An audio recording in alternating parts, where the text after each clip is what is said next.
got this great question from one of our Upper B viewers from at Jason Wafu27. Wafu. Jason Wafu27 asks, if Prime Jimmy Alapag is on Tim Cohn's or was on Tim Cohn's Grand Slam Alaska team instead of Johnny A, would the result still be the same? Wow. It's a great question. It's a time traveling question. With a not so easy answer. Yeah.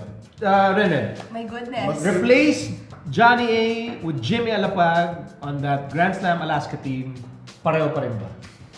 Pwedeng parehas yung results, pero different effect. Oh, what do you mean? What do you mean? Kasi iba yung laro ni Johnny A tsaka ni Jimmy Alapag eh. So, Jimmy can penetrate, but this is more of yung mga 3-point shots na niya yung pumapatay. Pero Johnny A, talagang tinatahi talaga yung loob eh. Tinatahi? I mean, talagang papasok siya doon, talagang mag-create siya for himself and for his teammates. Talagang he'll give you assists, he'll give you points, he'll give you rebounds. So, that's Johnny A. So, Jimmy, papatayin ka nun. I mean, is he gonna penetrate? Is he gonna be the leader in the court?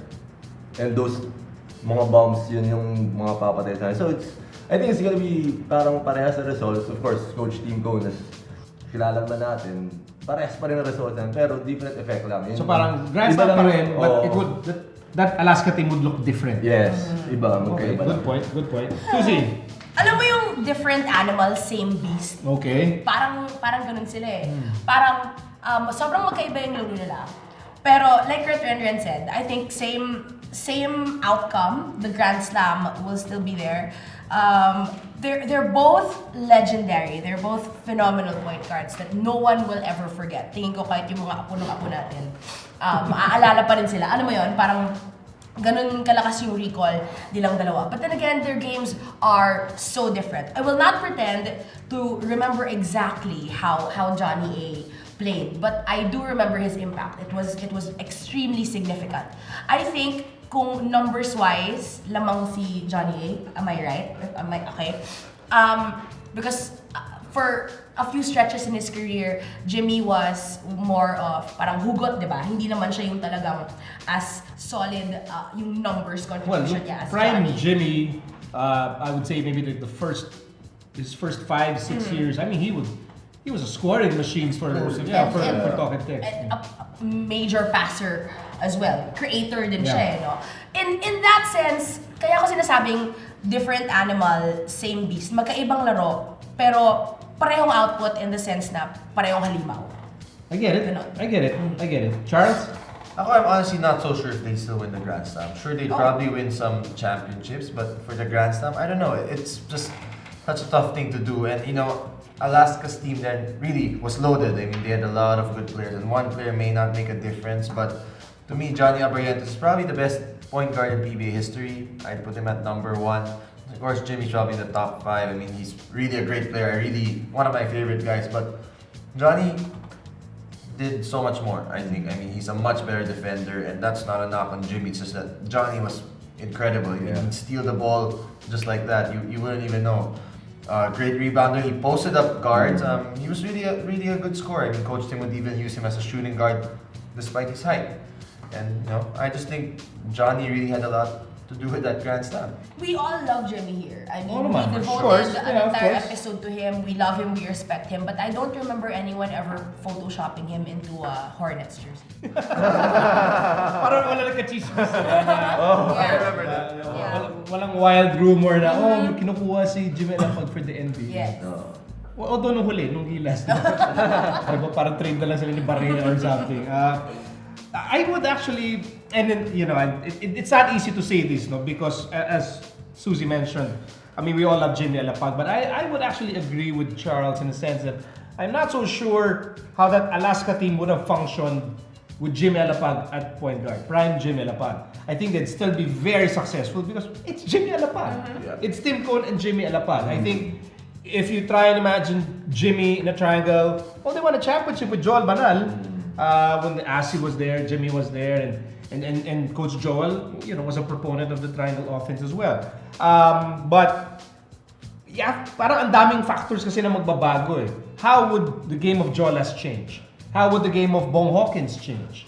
Diba? Yung paano tatakbo yung triangle if you put Jimmy Alapag there. And I also agree with Charles, and I don't agree with him that often.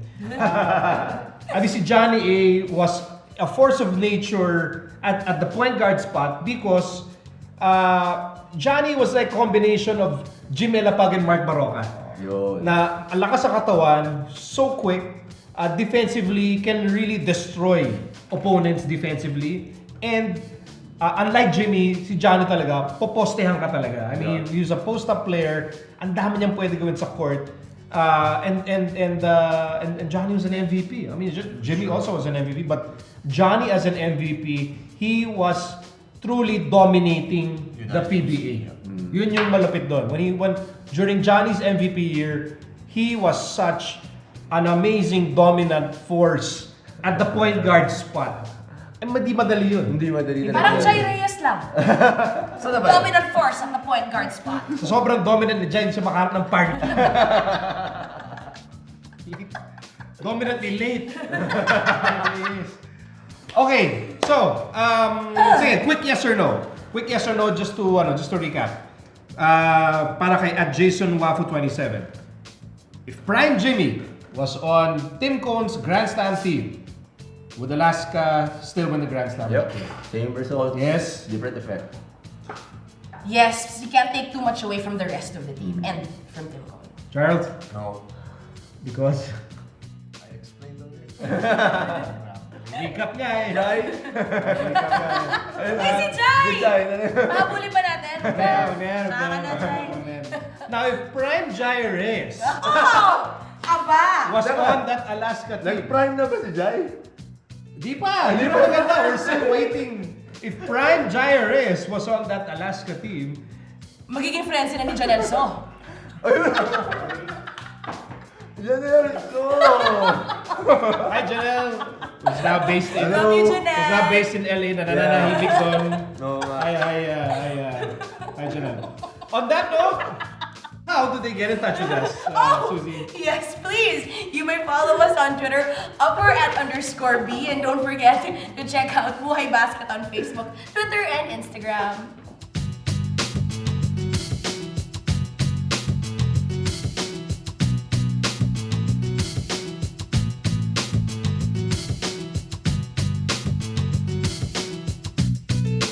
Nananahimik na yung tao sa States eh. Bakit Janelle?